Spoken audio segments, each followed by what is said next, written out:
L8. Does despair lead to eternal damnation? Can despair as sin against the Holy Spirit lead to hell? Can this lead to hell? With such a question, you have to be very precise. We often confuse despair, which is a will that is perfectly lucid, perfectly controlled, not to hope for forgiveness from God because our sin being great.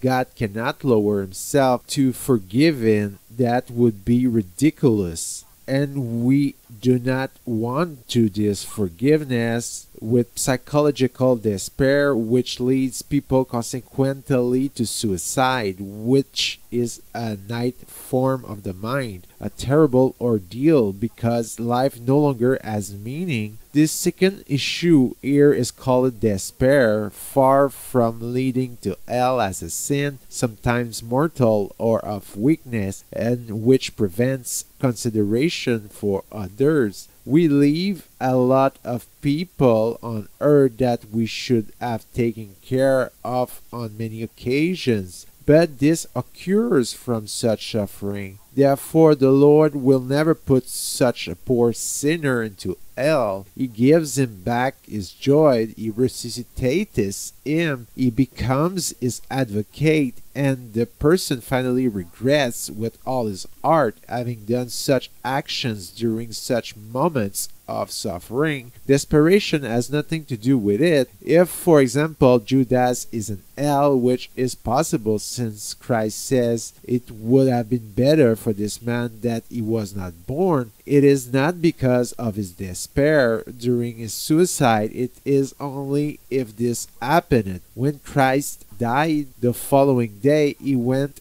to look for him in Sheol, where he had been waiting, full of curious interior attitude. When it appeared to him that he picked him up, that he told him that there is forgiveness available and that he had hurt him, but that he could enter paradise if he asked for forgiveness, that he would go through purgatory. If at that time Judas stood up, looked Christ in the face, and said to him contemptuously, "What do you mean? You offer me your forgiveness? A little dignity. It is not just any sin that I have committed. It's called blasphemy against the Holy Spirit of despair. It is in fact fundamentally a deep hidden pride, but there it is not by revolt nor by a neurosis. He is perfectly lucid and perfectly in control. Always keep this in mind. Blasphemy against the Holy Spirit is the sin of a human demon, not the sin of a poor sinner. And when I speak of a human demon, I mean by that total control, total lucidity, as I said already.